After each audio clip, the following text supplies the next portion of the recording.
Ayun, mas malakas to. Thank you. Yan, thank you po. Magandang hapon. And Kyung-hee, what's up? Si Hansa, ibig sabihin ko ng Kyung-hee, congratulations po. Wishing everyone.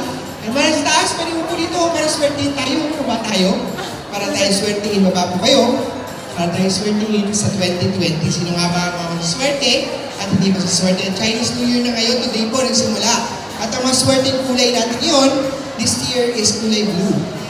Kulay asul, blue po ang mga swerteng kulay ngayong 2020. No? Blue po ay maswerteng kulay. Ang Year of the Metal Rat ay pumasok ngayon January 25. January 25 po pumasok ang Year of the Metal Rat. Okay? Pag-usapan natin yan sinang swerte at hindi maswerte. No? Next slide tayo.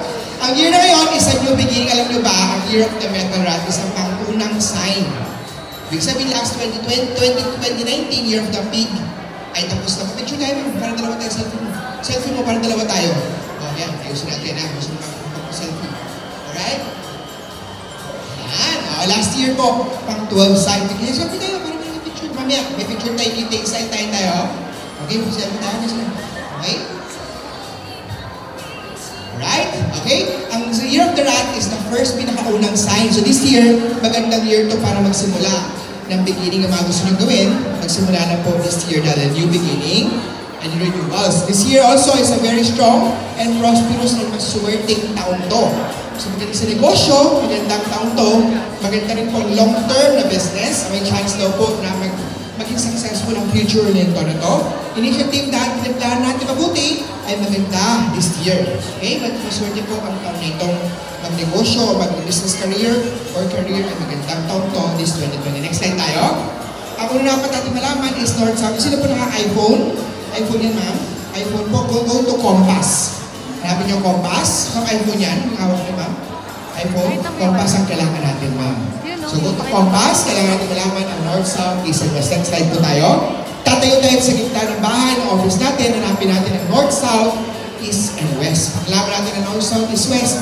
Next slide tayo. Ito po ang kailangan natin picturean. Picturean po natin lahat ito. Yan. Sumakangkit.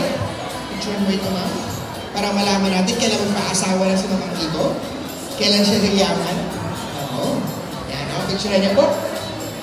Yan ang pinaka-icon na topic natin ngayong araw na ito. No? So, kagaya niyan, nakasulat siya ng South Illness Sector. So, kung kaya niya ng sakit, iwasan ng South. Sa pag-ibig, gusto mo na magpakasal, Southwest, nandiyan po yung love star natin. West po nandiyan po yung money star, prosperity. Ng Northwest, money star. Ang hindi maswerte is gitna, center, South, and North. Hindi maswerte ang East direction. Hindi maswerte ang East direction is 2020. Okay? So, hindi maswerte, so hindi maswerte. May apat hindi maswerte tayo. South, Center, and North. Ang maswerte, hindi maswerte ang East. Alright? Next slide tayo. Una-una natin is Southeast direction. Ang Southeast direction, nandiyan po yung Heavenly Wealth Star. Ibig sabihin, gusto mo ma-enhance ang money. Heavenly Wealth Star, gusto mo karoon ng manalo ng loto. Siyempre, dapat antay ako manalo ng loto. Pag tayo ang loto, malaking chance sa manalo. Pag lalagay mo tulog ka, mag-stay ka sa Southeast. Ibig sabihin, Southeast this year is maswerte.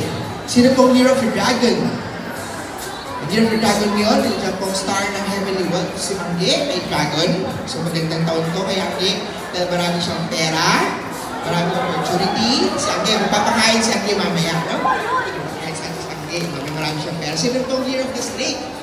Ang Year of the Snake, last year hindi maswerte. This year ay maganda. Pwede pumasok dito ba? Pumasok dito. Pwede pumasok dito ba? Ate, ako yun. Tara, pwede dito ba? Parang picture tayo mamaya. May picture taking ha. Afternoon ka pa picture, no? Pumasok dito, no? So sa Snake year, itong year na to, last year kasi Year of the Pig ay kalaban ng Snake. So this year will be a better year this year kumpara last year. Alright? So best sa kanya po ang Heavenly Wealth. So next slide tayo. South, sino pong Year of the Horse? Ang Year of the Horse, ang pinaka hindi maswerteng taon ni this year. Si Horse, kalaban niya si Rat. Si Horse also naging sa kanya ang illness or sakit na star. So hindi magandang taon to kay Year of the Horse. Okay? So sa south na bahay nyo, dapat maglagay kayo ng mga salt. Asin, pang-cure po yan sa illness star this year. Next slide tayo. Sir, next slide tayo, sir. Yan, southwest direction naman.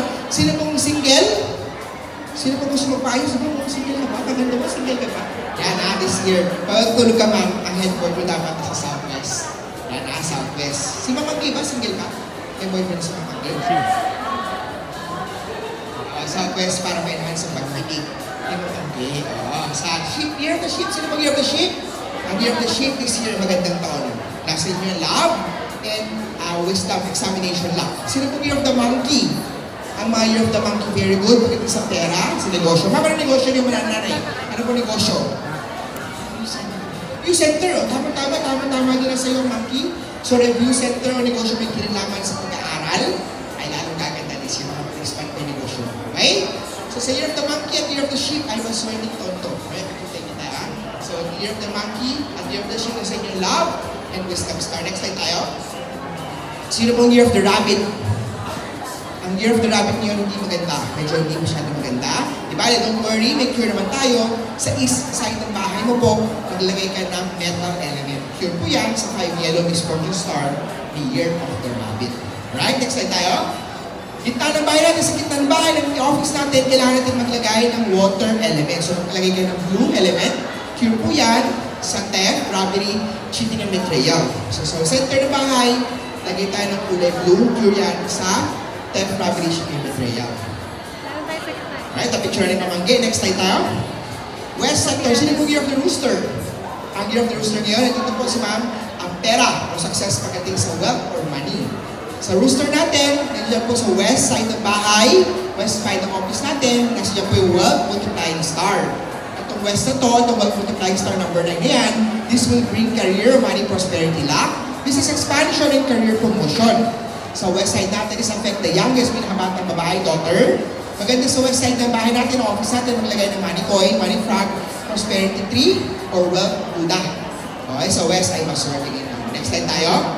Sino pong year of the ox? Ang year of the ox ngayon, ang pinakamaswerteng year this year. Ang year of the ox is best friend is year of the rat. Maraming opportunity star. Sa year of the ox. Ang year of the ox, maganda mag-baby na born, pinanganak this year na rat. So this year of ox, maganda magka-baby. Year of the tiger. Sino pong tiger? Last year ang tiger pinakamaswerte. Tiger si ma'am, this year. Pinakamaswerte ang tiger last year, this year, tuloy-tuloy pa rin swerte ng year of the tiger. Yung tiger, magandang chance na to, dahil sa lang victory, success. This will win, boost chance of winning against competitor, career promotion, or salary increase. The Northeast affects the youngest son. Affect itong ni Northeast na to, ang year of the ox, ang tiger ay maswerte. Next slide tayo. Sino pong pinanganak ng year of the rat? Ang year of the rat, mama, chill lang, mama, mainit na ulo. Ang year of the rat, kasi ang argument is understanding, conflict. Yan, chill ka lang. Okay? This will bring conflict, misunderstanding, lawsuit, and separation. This affect the year of the rat.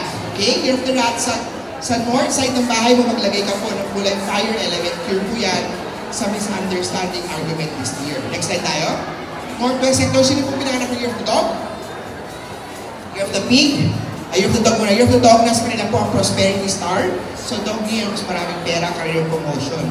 Right? So, mas maraming success ang year of the dog this year now.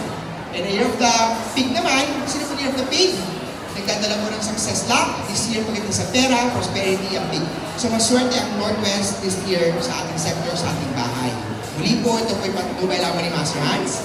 Nasa inyong mga kamay ng salalay, ang inyong tagumpay. Every Monday hanggang Friday po, mapapanood po si Master Hans sa umagang kay ganda.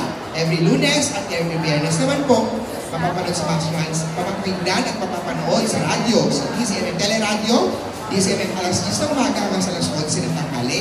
Best-selling books ni Master Hans, every year lumalabas yun. Bibili mo libro ni Master Hans sa National Bookstore, no? Mga 2020 astrology book ni Master Hans. Kung sa EDSA, dito lang po sa EDSA, makikita niyo po ang mukha ni Master Hans. Karat-karat po si Master Hans sa EDSA. Alright? Kita-kita tayo. So mamaya, picture taking tayo. And gusto ko ulit po magpasalamat sa Araneta City, the City of First. Namiss ko po kayo. Muling salamat po sa